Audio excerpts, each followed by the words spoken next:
Hello, everybody. Thanks for joining us today. I'm Adam Rapp, and I'm joined with Sandy Plunkett. And today we're going to be talking about some original art done by Sheldon, aka Shelly Moldoff. Now, you may recognize the name Shelly Moldoff as he had a pivotal role in comic book history. He was a Golden Age comic book artist that was the main ghostwriter on the early Batman comics, and he drew many of the Green Lantern covers. He was a co-creator of Batmite, Poison Ivy, Hawkgirl, and he worked on the historic Action Comics #1. Now, he did a lot of different things, as we can see by some of the images that he worked on. These are just a small smattering of some of the different covers he did for early DC and horror books. Now, what we're speaking about today is a piece that he did that is either a convention sketch or a commission. Now, there's debate on what is the difference between the two, but what it is it's a sketch that he did at some point, whether it be at a convention or he did it on his own time as a commission based, but we can see it on the left that we're reviewing. Now, a quick web search shows the one on the right that's nearly identical, but slightly different. The year's different. Some of the artistic renderings are slightly different. For example, the arrow color, the quiver, etc. But this is an example of something that an artist might do, and he would do a lot of different copies of it in order to be able to crank through some art for his fans. Now, to do a little bit of a deeper dive in the actual art and the overview, I'm going to turn it over to Sandy. Okay, guys, this is Sandy taking over. I'm going to look a little deeper into Moldoff's artistic style and a little bit after that into this whole idea of fan sketches and recreations. What you're looking at right now is an interior page of one of Moldoff's Hawkman stories. What characterized his work in the early days was his liberal use of other people's art. Now, this wasn't too uncommon. Artists were learning their crafts then, and they tended to look at the generation before them, or actually more contemporaneous. Moldoff borrowed a lot from Raymond, Alex Raymond, artist of Flash Gordon.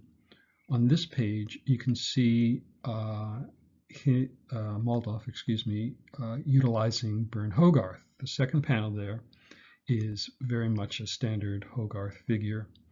The fifth panel is a pretty dead swipe from Raymond.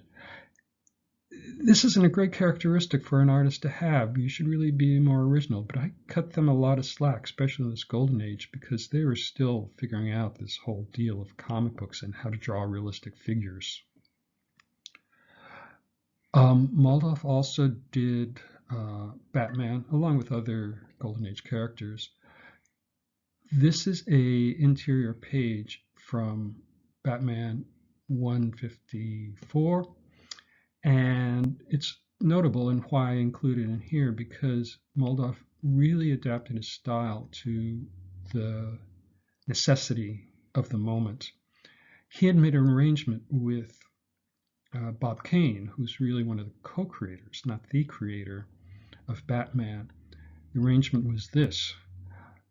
Kane would offer Moldoff steady work on Batman in exchange for Moldoff not telling anyone he was being a ghost, because Kane was notorious for grabbing the credit for the character and not sharing it with his other co-creators, notably Bill Fingers.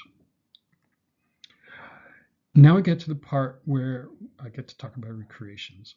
The initial artwork you saw by Moldoff was not, that I know of, a recreation, though it might have been. I haven't seen any other images of that except for the more recent images that Moldoff produced. But like many, Golden Age artists, towards the end of his career, where he wasn't getting comic book work, he found income from doing recreations of his classic covers. This is one of the recreations. I think it's from Flash number 18. It seems like it's a very good arrangement for both the artist and the fans. If the fan wanted to buy this original piece of artwork, it would be tens of thousands of dollars, maybe even a little bit more. This makes it affordable, gets a piece of artwork from an artist he likes, and the artist gets a steady stream of income from it. Here we have the original cover. You can tell that the imagery is all very exact. What's really of greatest difference is the coloring. This is coloring done on a 4-color press. The previous one was probably done in watercolor, just directly onto the black and white artwork. I'm also going to take a little time to point out one thing which is particular about this, which is the Hawkman figure there in the upper left-hand corner. Here's a close-up from the recreation, very much the same position. It became something of a signature drawing of the character. Enough so, excuse me guys, a little cough here, don't get excited, that DC Comics used that Golden Age drawing for the cover at a rather strange angle, I have to say, but I assume that means they felt it was a strong enough figure that they would want to use it again. Now, this happens to be one of the more famous swipes as well. This is the figure that Moldoff copied from. It's Alex Raymond from the Golden period in Flash Gordon.